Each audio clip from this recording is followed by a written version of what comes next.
السلام عليكم ورحمة الله وبركاته.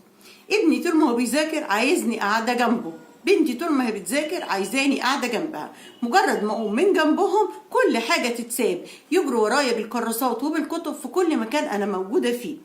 احفظ ده يا ابني، لا اقعدي جنبي حفظيني. اكتبي الواجب يا حبيبتي، لا اقعدي جنبي لحد ما اكتب الواجب، مش هعرف اكتب لوحدي. ازاي نعود اولادنا على ان هم يعملوا واجباتهم لوحدهم، ان هم يذاكروا لوحدهم؟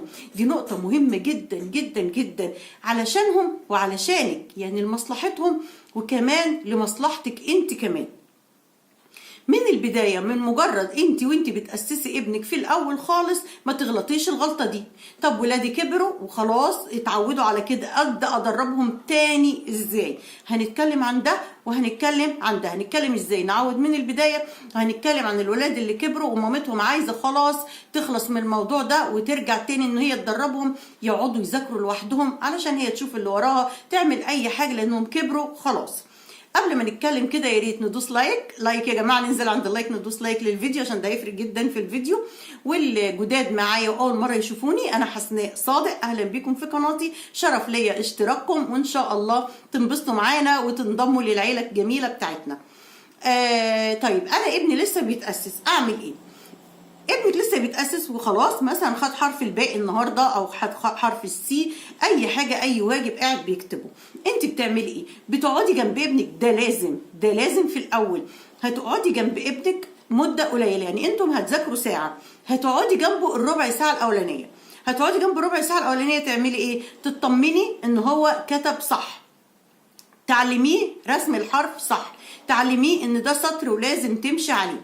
انا كمدرسه بعمل مع الولاد اللي عندي كده، اقعد جنبي وريني، يلا هنكتب حرف الباء، هنعمل الشرطه وهننزل على السطر وهنمشي كده وهنطلع كده ونحط النقطه، يلا اعمل واحده لوحدك كذا كذا كذا، برافو ممتاز هايل. ادي ثقه في ابنك، لازم يثق في نفسه انه بيكتب صح. طب يلا واحده كمان، برافو ممتاز هايل، خطك جميل وخطك تحفه. طيب انا هقوم بس ادخل التويلت واجي لك تكون خلصت الصف ده كله، اتفقنا؟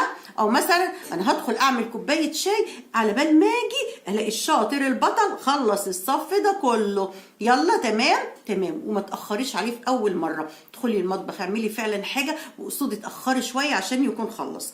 لو رجعتي لقيتيه ما خلصتي تزعلي منه وتقولي له خلاص انا هدخل اعمل حاجه تاني وهرجع لك، عشان يعرف ان انت مش هتقعدي جنبه غير لما يخلص المهمه اللي انت طلبتيها منه، اللي هي يخلص العمود الاولاني اللي هو عمله قدامك او اللي انت بداتي في الكتابه فيه معاه. مثلا في الكتاب احنا عاطينهم حاجه مثلا يكتبوها وينزلوا بيها او حاجه بيلونوها، نفس القصه بالظبط. تطمني وتقعدي جنبه وتطمنيه وتحسسيه ان هو ماشي صح وان هو شغال صح وهي شغاله صح. وبعد كده انا هقوم اعمل حاجه في المطبخ وارجع لك، انا هقوم اعمل حاجه كذا وارجع لك، انا في الدرس بقى عندي بعمل ايه، او الولاد اللي عندي في الدرس بعمل ايه. طيب برافو عليك، اتفضل اكتب بقى على ما اصحح لك الكتاب بتاعك.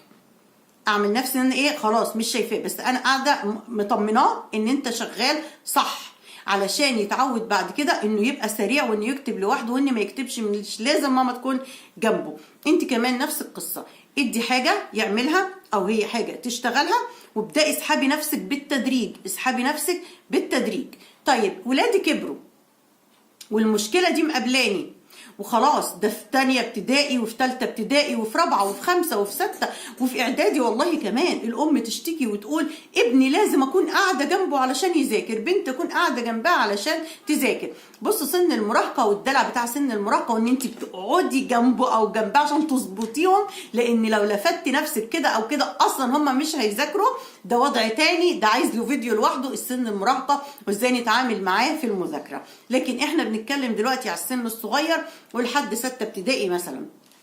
طيب انت دلوقتي عايزه تنظمي حياتك تاني وعايزه تعودي ولادك تاني ان هم يذاكروا لوحدهم، هتعملي ايه؟ هتيجي مثلا في ماده زي الانجليش بيحفظوا كلمات، اقعدي يا ماما جنبي حفظيني، مش هعرف احفظ غير وانت بتحفظيني. ماشي، اقعد يا حبيبي يلا جنبي، هنحفظ كام كلمه؟ هنحفظ ال5 كلمات دول. وتقري له الكلمات وتقولي له حروفها والطريقه بقى اللي انت معوداه تحفظي ابنك او بنتك بيها، معوده يحفظوا بينزلوا بعواميد، معوداه انه يقعدوا يبصوا ويقولوا الحروف بتاعتها كتير.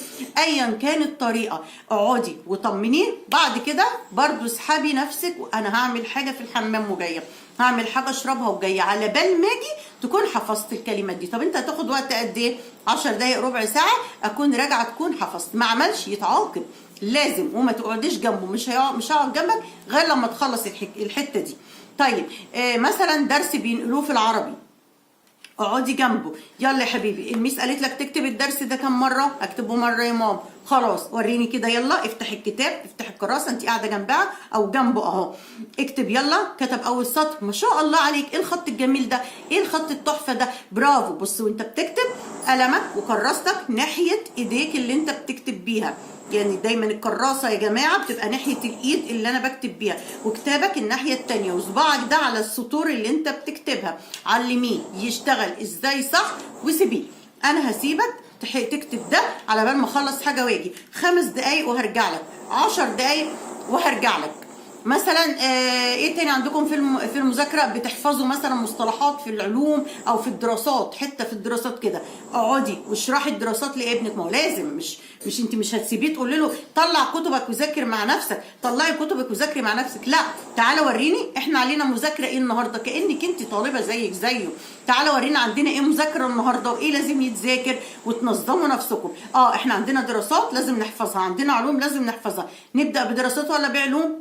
وخليه يختار معاكي. هنبدا بالدراسات، تمام. تعالي اشرحي له درس الدراسات اللي عليه، خليكوا ام شاطره، اقروا مع بعض الدراسات، وعلمي على الحاجه اللي هتتحفظ. حفظ حفظ حفظ.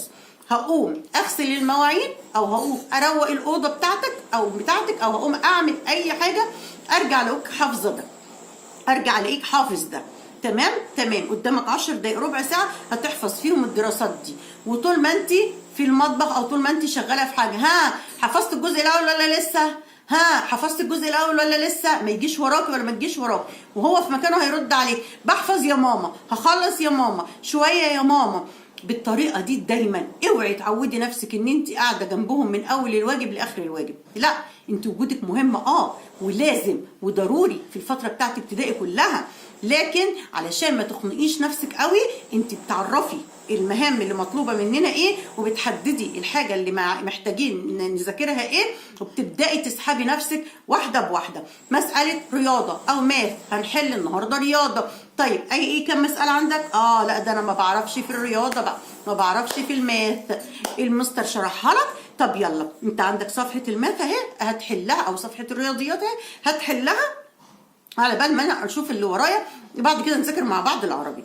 وتسيبيه يقعد على مكتبه او على ترابيزته، على اي مكان انت مخصصاه للمذاكره، ويقعد ويذاكر مع نفسه، وانت رايحه جايه قربت خلصت عملت من بعيد لبعيد.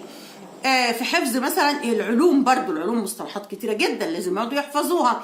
طول ما انت برضو خلاص حددي الحاجات اللي بيحفظوها، طول ما انت بتعملي شغلك حواليه بتروحي وترجعي عليه، بتروحي وترجعي عليه. وريني وصلت لايه؟ الجزئيه دي اتحفظت؟ طب هات ما اقلها لك وارجع تاني. يلا قول لي مثلا انت عندكم مثلا الجهاز الهضمي، عرف لي الجهاز الهضمي، قول برافو عليك. او مثلا لا لسه شويه، دوس عليه كمان، يلا هدخل وارجع لك تاني. بالطريقه دي على طول، واحده بواحده، انت بتسحبي نفسك حبه بحبه. لكن اللي لسه في البدايه ولسه الولاد بيتاسسوا، اعملي كده، اقعدي طمني ابنك جنبه الاول، وطمنيه ان هو بيكتب صح وشغال صح، وشجعيه ان انا على بال ما اروح اعمل حاجه ارجع الاقيك خلصت بسرعه، انت بطل، انت شاطر، انت جميل. طبعا مهم جدا ان ما يكونش فيه اي مشتتات حوالين الولد او البنت اللي بيذاكروا دول، وخصوصا لو هم لسه صغنططين او كي جي 1 كي جي 2 ولا ابتدائي السن الصغير. ما ينفعش ابدا احطه في مكان يذاكر ويكون حواليه حاجات تشغله، حاجات تشتته، تلفزيون مفتوح مثلا انت ناسيان، موبايل قريب منه، العابه اللي بيحبها قريبه منه، طبيعي هيقعد يتشتت وهيقعد يبص. قبل ما يقعد يذاكر يكون داخل التويليت بتاعه، ويكون شارب الميه، وتكوني متاكده انه مش جعان. بعد كده اي حجه هيقولها لك مش هتقوم غير لما تذاكر. يكون في حزم. وقت المذاكرة لازم حزم، لأن المشكلة اللي بتقابلكم كلكم دلوقتي هي ابني مش عايز يذاكر معايا، بنتي مش عايزة تذاكر معايا، والله مطلعة عيني، والله مطلع عيني. لكن في الجانب التاني أنا بشوف أمهات بصراحة ما شاء الله عليهم متحكمين في ولادهم جدا، مسيطرين على ولادهم جدا في موضوع المذاكرة. المذاكرة يعني ده وقت ما فيهوش هزار، يعني ده وقت الجد، يعني ده وقت ما فيهوش دلع اساسا. تيجي تقول لك ايه ده، انا الصفحة اللي انا بكتبها دي بنقعد فيها ساعتين و3 عشان يكتبها. دلع بقى وعايزه اقوم ومش قادر، طب ايدي وجعتني، طب كاني، طب مفيش الكلام ده. لازم يبقى في حزم. ادام ابنك او بنتك عدوا ال4 سنين ما تقلقيش، خليه يكتب وخليه يمسك قلمه وخليه يخلص واجباته. قال لك ايدي وجعتني ما تتخضيش وتقلقي، لا في الاول عضلات ايديهم لسه ما اتكونتش، بس بعد ال4 سنين و5 سنين كمان خلاص مفيش قلق ومفيش خوف على ايد الطفل، وخصوصا لو هو بيلعب صلصال كتير، لو هو كان بيلون كتير، فانت مطمنه ان هو عضلات ايديه قويه ومفيش اي مشكله. فانصحكم بالانسحاب التدريجي من مذاكرة الولاد، لكن متابعتك شيء أساسي، متابعتك وتنظيمك لوقتهم ولمذاكرتهم. هم مش هيعرفوا يعملوا زيك، مش هيعرفوا أبدا يحددوا إيه اللي عليهم، مش هيعرفوا أبدا يفتكروا الواجبات اللي عليهم. كتير قوي يقول لي الولاد مش عاملين الواجب. يا حبيبي ما عملتش الواجب ليه؟ ما هي ماما ما قالتليش عليه. يا ماما انت ما عملتيش الواجب مع ابنك ليه؟ ما انا ما شفتوش، ما قاليش ان عنده واجب. مفيش حاجه اسمها كده.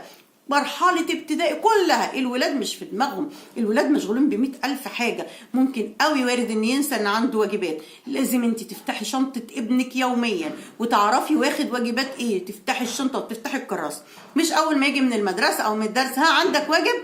خدت واجب؟ لا يا ماما ما خدتش واجب. طب خلاص، لا، ما الطفل طفل مش فاهم بينسى اي عذر.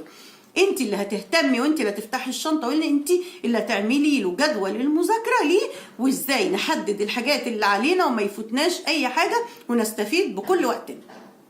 الفيديو الجاي ان شاء الله هعرفكم ازاي تنظموا وقت المذاكره مع اولادكم، وتنظموا وقتكم انتم كامهات في مذاكره مع اولادكم، لان الدراسه خلاص يومين 3، وان شاء الله الدراسه يومين 3، بكره وبعده. النهارده الخميس، بكره وبعده ان شاء الله الدراسه هتبدا الحد، وفي ناس كمان هتبدا السبت. ربنا المستعان ويعينكم كلكم ان شاء الله. ولو الفيديو عجبكم ادوني لايك كده جميل، وانتظروني في الفيديو القادم ان شاء الله. والسلام عليكم ورحمه الله وبركاته.